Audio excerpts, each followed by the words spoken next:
Good afternoon, everyone. Give our exciting panel a round of applause. Yes.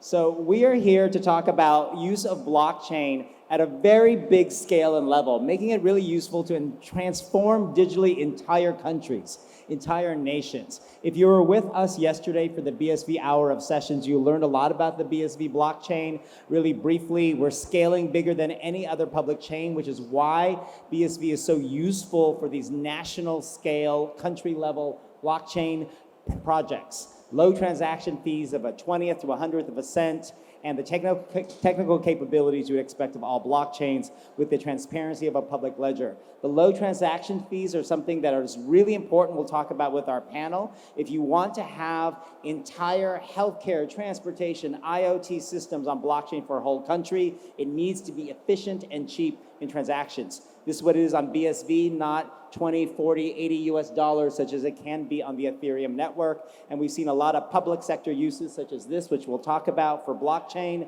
in digital currency and payments. On BSV, we're seeing everything from healthcare applications such as this VX Pass tracking COVID vaccinations on the blockchain, deployed in Africa, including the country of Lesotho in the bottom of Africa, and a cargo tracking mechanism called Dominium Marine that has been deployed in Sierra Leone to make more efficient the process of tracking goods from the marine port into land, and most importantly for governments, increasing the speed at which they can collect customs tax.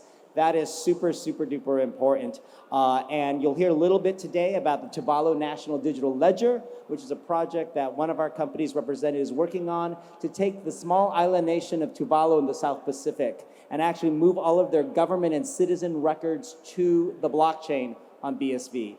Those are some of the examples of exciting things happening. With that, I'm going to turn to our panel now and talk about what they do. So why don't we have everyone introduce themselves briefly and your role in the world of blockchain. We'll start with Ahmed. Hello, everyone. My name is Ahmed. I lead the BSV Blockchain for Government Initiatives in Middle East. What does that mean? It means that BSV is taking the lead in introducing blockchain to the government. And based in Saudi Arabia right now, and I worked in projects with the Saudi government and government in the region, introducing blockchain and accelerating the blockchain adoptions in the government and commercial projects. All right, Simit. So good afternoon, everyone. My name is Simit Naik. I'm the Director of Commercial and Strategy at nChain. nChain is a research and development company based out of Zug, Switzerland, with offices in London and Slovenia. My role at nChain is to look at how we can leverage the benefits of public blockchains in particular to help to deliver economic and social transformation at the government level. My main focus is on the concept of central bank digital currencies, how we can use blockchain to also facilitate more efficiencies in cross-border payments and remittances, and how we can use blockchain technology to deliver the concept of digital government services. Saeed. Hello and good afternoon. My name is Saeed Alhebsi. I am from Ministry of Human Resource and Emiratisation, AI Advisory and Project Manager in the Ministry. My main focus to enable the technologies like AI and blockchain in the government side and bring the solution plus the knowledge to the government. And of course, I saved the best for last. Donna, please introduce yourself. Hi, I'm Donna Al Salem. I am a serial entrepreneur, investor, and now I advise a lot of governments, so the subject of blockchain is very relevant. I also sit on a few boards, and one of them is a blockchain board of a fund, a SPICE fund, SPICE VC. So this is why I'm here today. Awesome. So let's focus our conversation today on making blockchain useful. I know we're here at AIBC and there's a lot of projects out there.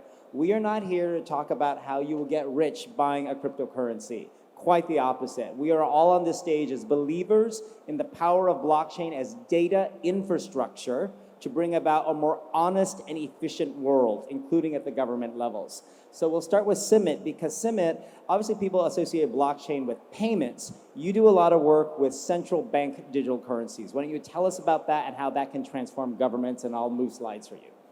Sure. So central bank digital currencies is gaining a lot of traction at the moment, primarily because there's a threat from private sector in terms of private money and stablecoins and cryptocurrency itself. But we also got to consider what the main driver for CBDC is. It's to digitize cash. It's to help people who don't have access to bank accounts to participate in a digital economy. And it's there to drive financial inclusion. And the driver for CBDC varies across the world. The driver for CBDC in Western and developed countries is very different to the driver for CBDC in a developing world. And so at nChain and in a lot of the conversations we have, we're very clear in terms of what it is we're looking to do and how we're looking to do it. And so the first thing is to kind of define what we mean by money.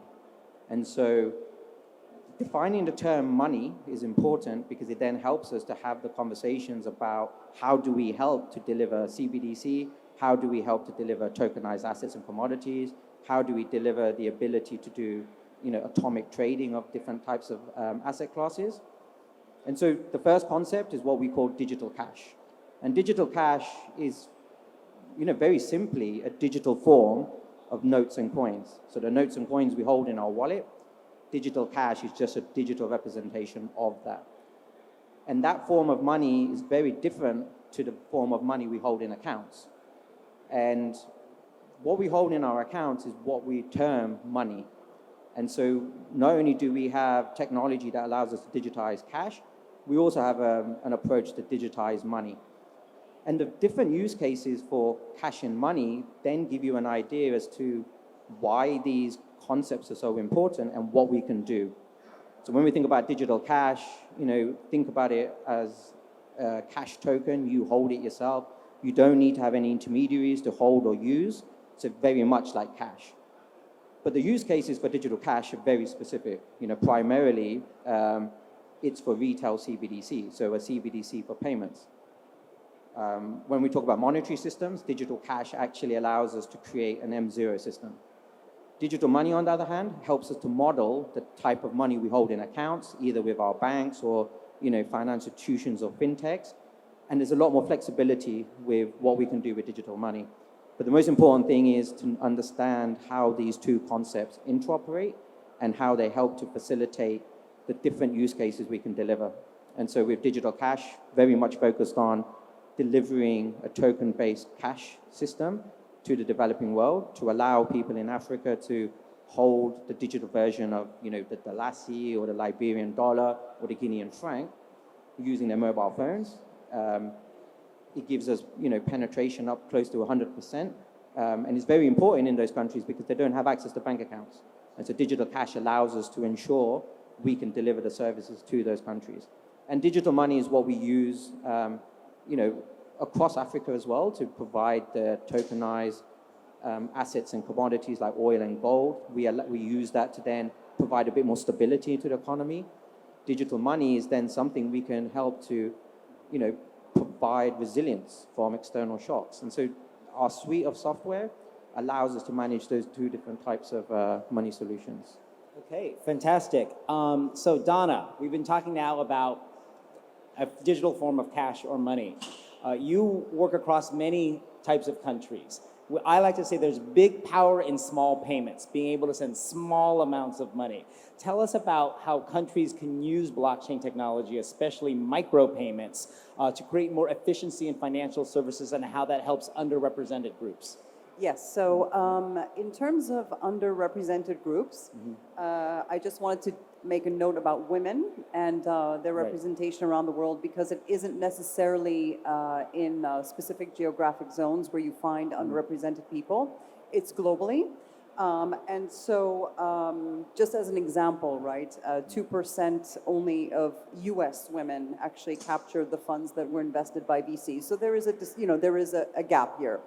And a report just came out a few days ago that actually said that closing the gender gap in the GCC in North Africa would add 2.7 trillion US dollars to the region's economy by 2025. So it is also important to talk about women in here. So I would say that basically it's about inclusion. Blockchain allows inclusion by allowing, by facilitating micro payments, transparency, and facilitating processes. And just on a couple of, like, I have a few examples I want to share. So 70% of the world's population lacks access to land registry filing. And according to the United Nations, women own less than 20% of the world's land. Wow. So women own less than 20% of the world's land, at least on paper, Yes, right? absolutely, absolutely. So, and this is due to several factors. One is, you know, the discrepancies between laws within countries, patriarchal power, and insufficient enforcement of land laws, right? With blockchain, there's no, you know, organization, government official, or male relative could deny that a piece of land belonged to a woman. So that's the transparency and the ledgers we're talking about.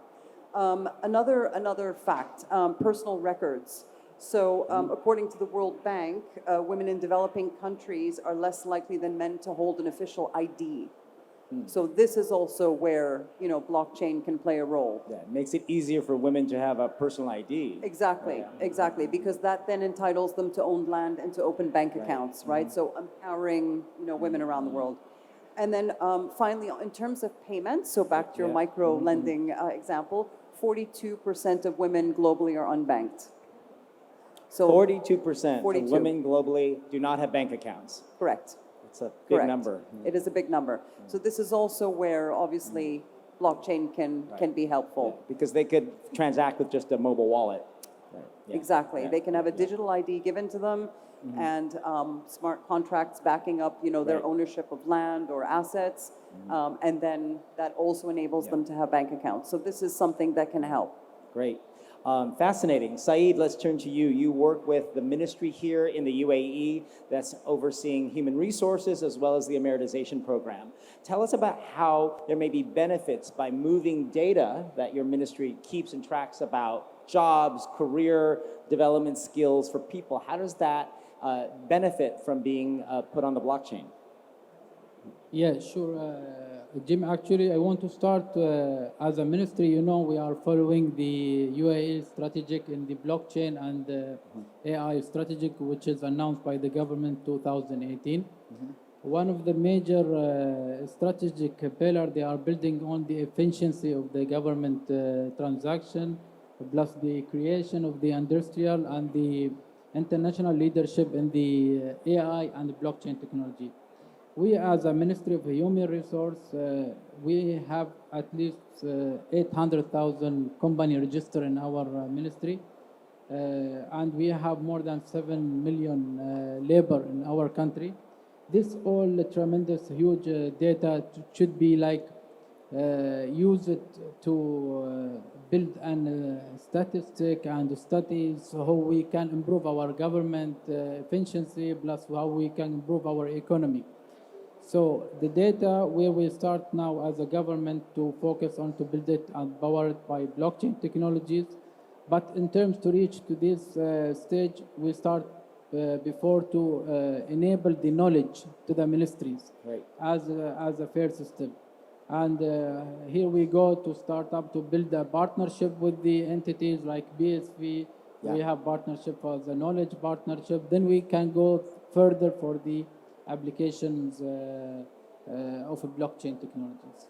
Yeah, so we've been fortunate through our association to be the blockchain knowledge partners for the ministry that Saeed represents and have been educating hundreds of their executives about the use of the blockchain to improve government data processes. Let's turn to Ahmed, because Ahmed, you've got an interesting history in Saudi Arabia, especially with evaluating how blockchain technology can improve the Hajj experience.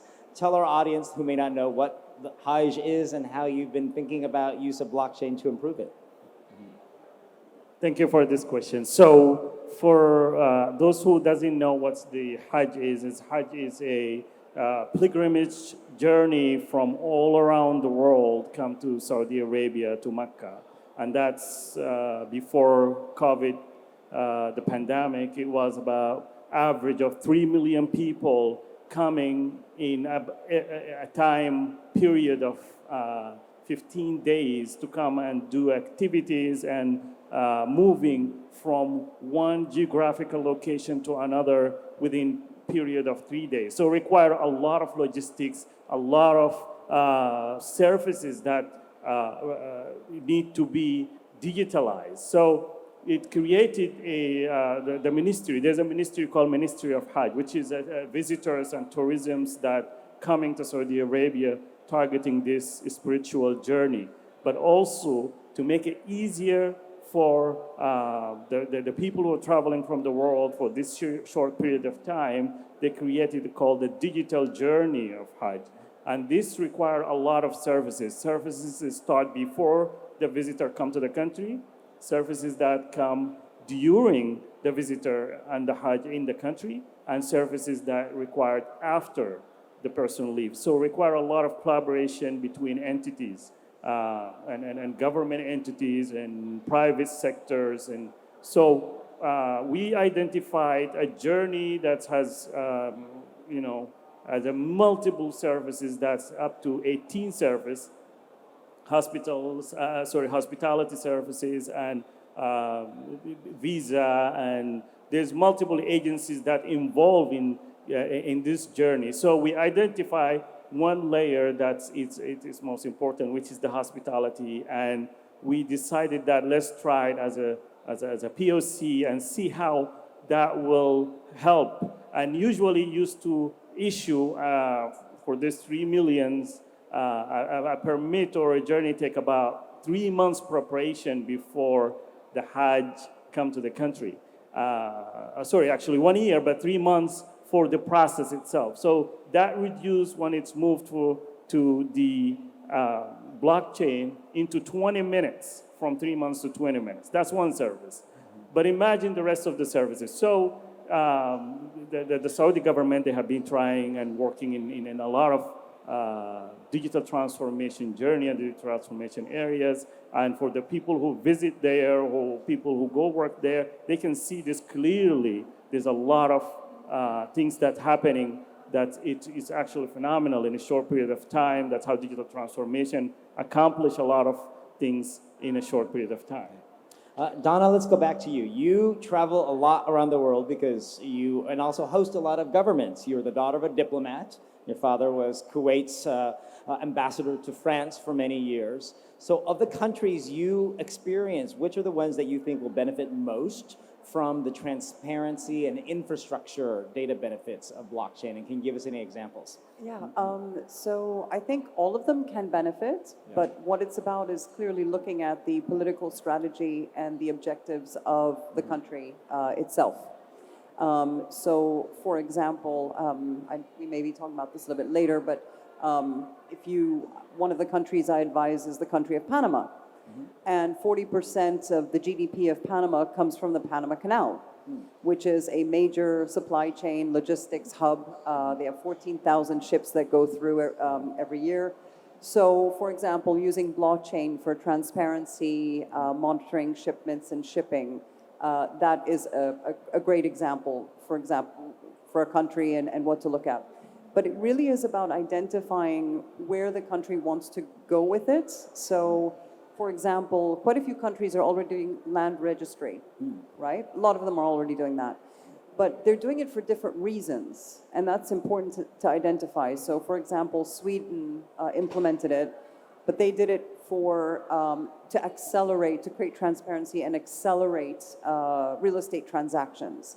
And they basically have announced that it's cut back on like 90% less time now to buy something in Sweden. On the other hand, Honduras, who applied the same thing, actually applied it to get rid of corruption. So understanding, why countries want to implement blockchain and where they want to implement is important.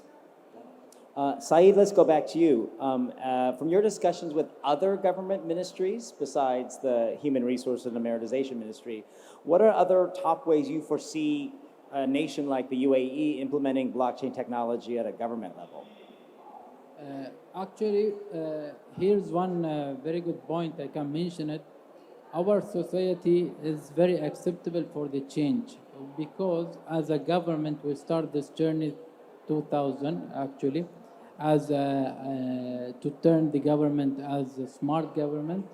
Then as a e-government, then we came as a smart government, and now we are want to enabling the blockchain and AI technology. So within this 20 years, as a society and as a government, as employees in the government, we adapted for this changes from long time. So we accepted that every time there is something new will come, something challenging new is coming, we need to implement some new tools on it. For example, we as a ministry, as we started to enabling our employees for the blockchain technologies and AI, there is another also ministry is doing the same. Actually, as a federal manner, there is program called Future Leadership Program, which is built to enable the employees from the government to the AI technologies and in overall for industrial revolution. So this is all movement from the government, not in the individual. It is as a systematic things. Okay. Simit, can you tell us in 1 or 2 minutes what's happening with the Tuvalu project, which I mentioned earlier? What exactly is nChain doing to move to the BSV blockchain for the country? Sure. Okay. So very quickly, it's important to understand what the challenges are in Tuvalu, which will then explain why blockchain makes sense. So Tuvalu is an island nation in the Pacific made up of 9 disparate islands. They're the lowest lying islands in the world. So they're at severe risk of climate change and the impact of climate change. So even 1 millimeter rise in seawater has a detrimental impact to the sovereign nation. And so what they want to do is prepare for the eventuality of moving the whole nation to another series of islands. So they want to create a digital society. And so there's 2 things we're doing there: digitizing their cash or money, so citizens can hold it in an electronic form, but also to digitize the government registries. So everything from healthcare to identity to education, birth certificates, citizenship details. So in the eventuality that they do need to move, that data exists. It's very easy to, it's portable, it's easily able to follow them around. But more importantly, it creates transparency. Transparency then helps them with their objective of getting foreign investment in. It helps to improve inclusion. People are now starting to be participating in the digital economy. And so that's why blockchain makes sense. Yeah, when you may have to move people, as we're seeing now with the Ukraine situation, or my life history being a child of a Vietnamese immigrant refugee family, having data accessible more easily, not through a physical server, is very, very important in today's modern age. Let's go to Ahmed. Ahmed, really briefly, can you tell us how you foresee using the BSV blockchain to advance some of the interests of Saudi Vision 2030, right, to digitize the country, especially with IoT and smart city technology? Well, of course, BSV has the 2 most important characteristics and features that most people with large projects are looking for: the scalability and the low transaction fees. So this is one of the key factors in the decision-making process in a lot of projects that we were evaluating. So recently, we start having a conversation and discussion with a entity, the Royal Commission of Riyadh City, that to implement a smart city model that is going to have blockchain-enabled infrastructure in many aspects. So the first aspect is the infrastructure layer, where they want to evaluate the transactions and the vehicles that coming into the specific districts, the DQ they call it, which is the diplomatic quarter, where there's a gated community access, the number of cars, other things. So they want to explore the vehicle-to-vehicle communication and vehicle-to-infrastructure communications, where they want to see the cars, the traffics and security, and how many cars come in this area. So this is the direction that the Vision 2030 is moving, or at least one aspect of that. these services, there is the citizen incentives. Also, this is a small area that they can do the citizen incentivized blockchain services where when it comes to garbage collections, traffic, driving your car a specific time of the day to reduce traffic, and some other ways that the service could be. So in our role as in Middle East, introducing government projects using blockchain, especially BSV blockchain, we try to educate first, show them the possibility of this technology. This is the most powerful blockchain out there that could be actually utilized for commercial, for government services that actually people can get the benefit from. There's over 1,000 projects in BSV blockchain, and a year ago I didn't know anything about it, and now I'm very excited to talk to people about it when I sit to the government and talking to, because this is not just about crypto. This is not just about transferring financial assets. This is actually about useful projects that people can benefit from. People on the stage here mentioned, like Donna mentioned, that there's a lot of issue with when it comes to transparency, corruption, bureaucracy. All of this, the blockchain could do. But having the power of BSV, and that will make this transformation even faster and sooner than we can expect. Well, we're excited to have you on Team BSV, Ahmed. Donna, so we've talked about all the good things, but what are concerns or issues that government representatives raise when faced with implementing blockchain technology? Yeah. So I don't know if you're facing the same thing in Saudi, but we have to remember that for the last 2 years, most of the countries, at least the ones I collaborate with, have been in a state of emergency, and they've been focusing on health and safety. Some of the countries are economically swept, they are on their knees, millions of jobs lost, and they've been focusing on creating new jobs in the sectors and propping their country back up with FDI. So I would say the first challenge is the cost of implementation, right? So not all governments actually have the funds to implement massive, blockchain solutions, perhaps on a small targeted area, but maybe not across the board. So that's one of them. The other thing is, using again the example of land registry, you actually have to go back sometimes to the 17th century to archive, collect, clean up, digitize all the data. Old data. It's a massive undertaking. So I guess what I'm saying is sometimes we just have to remember certain countries are struggling with just propping themselves back up after the pandemic. So cost, time spent, those are types of issues. The other ones is, concerns about privacy policy, right? Privacy, yeah. Yeah, Saeed, how do you confront that with, talking to governments about using a public blockchain like BSV versus staying in permissioned ledgers like Hyperledger or private databases? Actually, Jimmy, it's beginning with the knowledge. How government being knowledgeable about the blockchain users and what is the risks in the public blockchain and what is the can be faces. If we go back a long time back, the cloud was very issue for the country because they are maintain their data to be within their sovereign. Then afterwards, because the market and the economy is needed to use the cloud chain, then everything is accepted. Blockchain technology is same. It's only time of matter of the time that all the governments that accepted that public blockchain, as matter as be secure data to them, they will be accepted to implement this application. Yeah, and Simit, last question to you. What do you tell government representatives? Because you talk to a lot. You've been talking to people in West Africa recently, as well as other regions of the world, about why BSV is a good choice for them for their applications. Yeah, sure. So alongside our partners, RT Core, we're very much focused on West Africa and working with the central banks to improve financial inclusiveness. But with any technology, you have to get that balance right.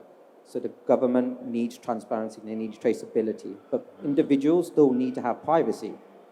And so the public blockchain it is a misconception that everything that exists on a public blockchain Right, is yes, public visible. yes. It's not, you know, Right. you can Not still... everything on a public blockchain has to be public. Exactly. Right, yeah. And, you know, the other misconception is that public blockchains provide anonymity. It doesn't. It provides privacy and pseudo-anonymity. Yes. And so we can still balance what a central bank wants, which is, you know, full transparency of where money is and, you know, how money is being used, but we still provide, you know, the safeguards to an individual so they can still have that privacy. And privacy is important, especially in a lot of countries around the world where cash is the only form of value that they have access to and the only form of value that they can exchange without having,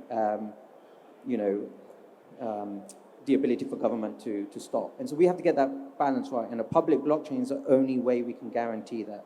You can't do that on a private system. You can't do that on a private blockchain. And so a public blockchain is the only system that can safeguard privacy as well as traceability. Right. And to wrap up, I'm going to ask each of you to say in 15 seconds or less, what is the best thing you hope blockchain brings to one of the countries you love? Ahmed.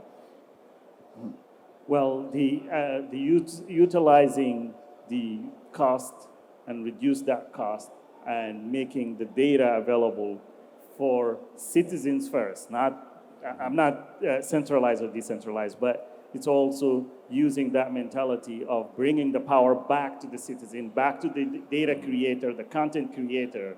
That's the true power of blockchain I wanted to see. Got it. Simit.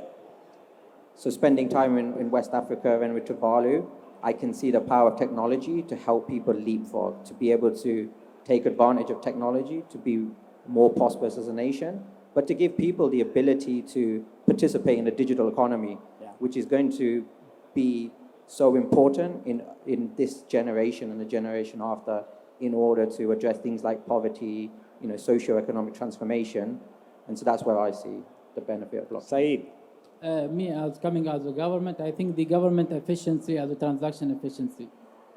So I think this is the main where the blockchain can add value for the government itself. Right. And Donna. Actually, all of them said more or less what I was going to say, but I'd probably add another one, which is to create new trade relationships between countries.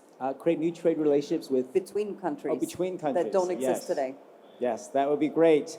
Well, we hope that vision comes true. There'll be a lot of work that's necessary to do it. We believe you need a massively scalable, efficient, low-cost chain to do it. And we hope, if you're interested, that you will explore doing it on Bitcoin SV. And we're working with the Saudi Digital Academy to launch the kingdom's first ever BSV Blockchain Academy in Pakistan. We were there recently and signed a MOU with the Presidential Initiative for AI and Computing, as well as the Pakistan Freelancers Association, to bring this type of education to their nations. If you want to learn more, come visit us at our big global convention back here in Dubai on May 24th and 26th, the BSV Global Blockchain Convention. You can find out information at globalblockchainconvention.com. Let's give a round of applause to our great panel that talked to us about blockchain for transforming nations. Thank you very much.